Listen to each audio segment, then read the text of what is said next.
Reconnaissance in force. It's time to talk more about reconnaissance, and so let's start with reconnaissance in force, which is both correct, it is reconnaissance, and it isn't reconnaissance. So we'll delve into that. I do want to go ahead and start with a footnote to say that when reconnaissance is in force is conducted by a basically by a foot patrol, right? By a small unit, let's say squad, platoon, company, and it's done on foot without all of these lavish assets. It is proper to classify that as a reconnaissance in force, and we will talk about this variation of it. However, it is far more commonly known as probing attacks. Even a technique called probe by fire. So probing attacks and reconnaissance in force, at least at the small unit level when it's just supported by foot patrols, and no real lengthy assets, this is more commonly known as probing attacks. Reconnaissance in force seeks to gain better understanding of the enemy location, the enemy size, strength, and assets, and the enemy resolve. That is, are they willing to fight? What are their tactical methods? And what are their reactions, including their reaction times, right? So we do a RIF, a reconnaissance in force, for a variety of reasons. We're trying to determine the enemy location, where their strong points, weak points, their size and strength, not just how many troops do they have, but what kind of specialties and weapon systems do they have. So that's their assets. What we are not looking at specifically is we're not looking at terrain, weather, obstacles, or even necessarily routes. These are generally known, or at least you're well advised to have these known. And so it's not reconnaissance about the environment, it is reconnaissance predicated on the enemy. Doesn't mean we ignore the environment, doesn't mean we don't pay attention to key terrain and choke points and high-speed avenues of approach. It just means we're more looking at how the enemy uses that and then how we might leverage that. Reconnaissance in force, I'm going to have to start saying RIF because that's really hard to say, recon in force, is more of an operational concept and less an actual tactic per se. I know that sounds strange. And I'm going to say, well, it's in tactics, it's in FM 390 tactics, and it belongs there. But as we'll explore, it's not a tactical reconnaissance as we tend to think about ISR assets. Instead, it's picking a fight. It's more of a combat operations. It is picking a fight to determine how the enemy is going to react. So I'm saying it's not your normal type of reconnaissance. When we think of reconnaissance, we think of route reconnaissance, which is focused on routes, terrains, obstacles, bridges, choke points, anything that our troops need to move, particularly if we're using ground-based vehicles. So route reconnaissance. There's zone reconnaissance, which is focused again on terrain and obstacles, but it's more on potential enemy activity and targets within a specified boundary, within a region. And we do zone reconnaissance to say, what's the enemy doing in this region? Then you have the area point reconnaissance. The area point reconnaissance that involves a named area of interest, an NAI, and we say, hey, what's going on right here? Often we have some information to share with the reconnaissance team or asset and say we think there's an X, Y, or Z there, right at that named area of interest. Go do a reconnaissance on that point and all of the area immediately around it. Don't ignore the environment around the NAI, but certainly you're predicated on that NAI. So route reconnaissance, zone reconnaissance, area point reconnaissance, and then there's special reconnaissance. Special reconnaissance is any and all of the above, but it is in a politically sensitive or even a space that is denied to us. So, we're not actually supposed to be there, or we're not allowed to be there. And those same kind of reconnaissance, but now we're doing this really, secretively. And oh, by the way, in that case, since we need it to be a secret, recon in force is, I'm just going to go out on a limb here a bit and say we never use it, right? Never say never, but Yeah, as a general rule of thumb, we want plausible deniability that we were even in that region of the world, so we don't tend to go shooting up things. So that's what reconnaissance in force is. It's picking a fight so that we can develop the situation. And so it is actually shares with all of the other reconnaissance operations and missions. It shares that, yes, we are collecting data on the enemy. That's common. The difference again is that in most reconnaissance, we use speed or stealth as our method of elusiveness. We want to remain elusive and be able to fall back. We use speed or stealth. In reconnaissance in force, it is, just as it implies, we use a battle. In order to form up for this, we are once again going to use a movement to contact. Yep, there it is again. You go, wait, didn't you already talk about movement to contact? I sure did, and I said it's the most common kind of attack. Then we talked about a meeting engagement, and you said, well, wait, hold on. But the meeting engagement really is executed as a movement to contact. I sure did. And now we're finding yet one more reason we execute a movement to contact. Remember that a movement to contact says, well, I really don't know how the enemy's arrayed, but I need to attack them. In this case, we're saying, well, I don't know much about the enemy, their size, their location, their capabilities. I'm going to go pick a fight so that I can determine that. And so again, we execute as a movement to contact. Now, because the recon in force might actually, unintendedly, open an opportunity to exploit, the unit conducting the reconnaissance in force, and we're going to array that on the board, they should be backed up by a larger unit that is not involved in this mission, but can quickly be called in to exploit any opportunity. So let's break that into common sense. Let's look at small unit tactics. The company commander is going to dispatch a platoon, let's say a rifle platoon, to conduct a recon in force.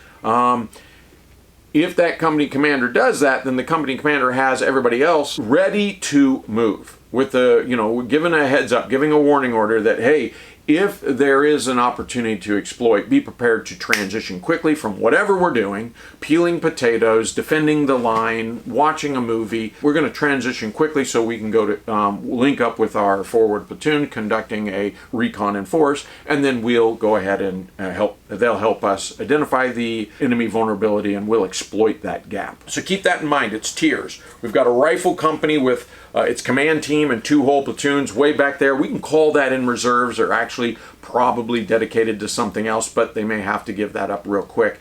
Then we have the platoon that actually moves out to conduct the recon in force. Now, when planning this, typically the platoon commander will maneuver 2 levels down. Here's what I mean. You have your platoon, you have your squad. The platoon commander will actually make a plan for fire teams here. And that is because as a movement to contact, and this one is a search and attack, it's not an approach march. We are searching for the enemy, we are picking a fight with them, we're going to attack them. So you need fire teams as vanguards. That platoon needs fire teams as your forward vanguards, but it needs to retain at least 50% of combat strength with the platoon commander back in the main body. The company is the reserve. The platoon commander has 50% of his platoon or greater with the main body, and the fire teams then are dispatched to do the searching, and they are your forward vanguards. The fire teams then seek out the enemy. They will disrupt and isolate the enemy as capably as they can, and then the platoon main body, that is 50% or more of the platoon, will then maneuver to attack the enemy. And so that's the search and the attack of this movement to contact. One footnote. I said that there's a probing attack. A probing attack is organized a little differently, and let me back up and say that is because as the vanguards move forward in a recon in force, they're searching for the enemy, they're reporting that quickly, developing that for the platoon commander, who then may not commit that main body to battle. If they don't find what they're looking for, if they don't see the opportunity they're looking for, instead that platoon commander has in a recon in force has either artillery and or close air support that are retained to protect the platoon in the event that they need to withdraw. So the platoon can either use those to destroy and isolate enemy, the close air support and artillery. They can use that to actually disrupt the enemy so that they might withdraw, or they can use those assets, close air support and artillery, to further develop the situation and allow greater maneuverability for their forward vanguards until they find an enemy weakness to exploit. So that's what the platoon is doing there. They're working with these really heavy assets, right? It becomes a combined arms fight in recon in force. Because again, we're trying to provoke the enemy and commit them to battle so that we can understand them better. And by the way, I should say a recon in force very commonly doesn't happen, certainly can happen at a platoon level, particularly for mechanized forces that commonly integrate with close air support and artillery. But it's far more common for this to happen at a company, battalion, or even a brigade level. They will move forward. So you have large assets moving through a really big area. And that's more common. When you typically see a platoon conducting a recon in force, it's actually not because we don't have those other heavy hitting assets. We're simply doing a probing attack. It's similar to a search and attack with these nuanced differences. First off, the fire teams seek only to draw enemy fire. They're not really trying to hit them hard and commit to battle and engage. The other thing is that the platoon may employ a greater number of or a greater number of vanguards or larger bodied vanguards. Instead of fire teams, maybe it's squads. And so while there does need to be a main body still in a probing attack, the main body is primarily used to add cover. That is, to allow enough firepower, maneuver to a point where they can place firepower on the enemy line long enough for their vanguards to extract. The difference is that we're out here alone, and so we're not going to commit to a major battle. And yes, can the company still be in reserve just in case that platoon finds success out there and an enemy weakness, a significant weakness to exploit? My answer is yeah, that company commander better have his guys ready to roll, right? But that's often not the case, and it's true at the small unit tactics, and it's certainly true at big army as well. You commonly see this in World War I, where the militaries would throw huge numbers at each other, knock great big holes in each other's lines, and left nothing in reserve to exploit those. And so the enemy would come up and pull, literally trains would pull up whole divisions and drop that off, and they would quickly close the gap. Those large maneuvers of World War I had far more in common with a raid, where we are not staying and we're not going to exploit our success. We're going to have temporary tactical success, and then we're going to withdraw or just hold what we got while the enemy closes ranks. And so it had far more in common with a raid. Probing attacks often devolve into that as well. Hey, we're just here to figure out where the enemy is and what assets they have. Let's fall back and then make sense of what we've seen here. So there are nuanced differences between a probing attack and a recon in force. Let's go to the whiteboard and let's talk about how we do a recon in force. And if you've watched Movement to Contact, I really don't think any of this will be a surprise for you. So here we go.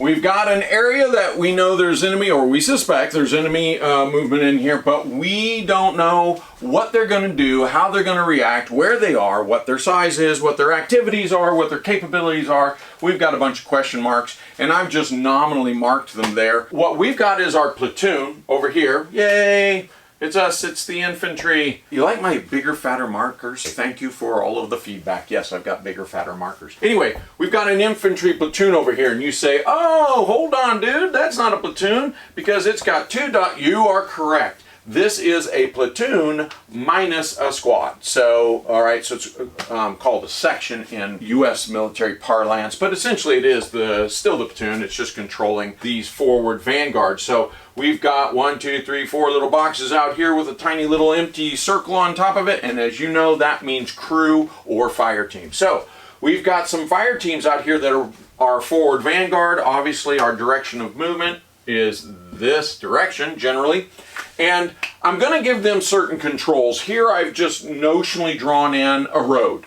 Okay, man-made road here, and I'm going to say, yeah, your two fire teams stay on that side, you stay on this side, stay within visual contact of each other, and let's find this. And so they move forward, and they report everything they see. Hey, look, I see the enemy here, but the enemy is running back and moving. Okay, the enemy's crossed over the road, and they're retreating backwards. And we're going to go and keep moving until such time as the enemy will stand and fight. And so when the enemy will stand and fight, we will take them under arms. So we'll go bang, bang, bang, bang, bang, bang, bang, right? And we take them under arms. And they're exchanging shots with this team. These teams then maneuver quickly. They might go to help and assist directly. These two particularly can support each other. Whereas this one wants to move forward to a point where it can set up blocking positions, okay? A support by fire. And what they're doing here is they're trying to keep that enemy at bay from reinforcing here. That's called disruption. We're trying to isolate this enemy force here. See that? We've moved into position to keep them from reinforcing. Now, once we get that commitment to battle, the commander back here then has lots of choices. They can say, well, is this target suitable to bring in close air support? Is it suitable to call in artillery fire? Can we use those on this target? If not, this main body then moves forward and links up in one manner or another, either visually, like physically, hey, where are they and what do I do?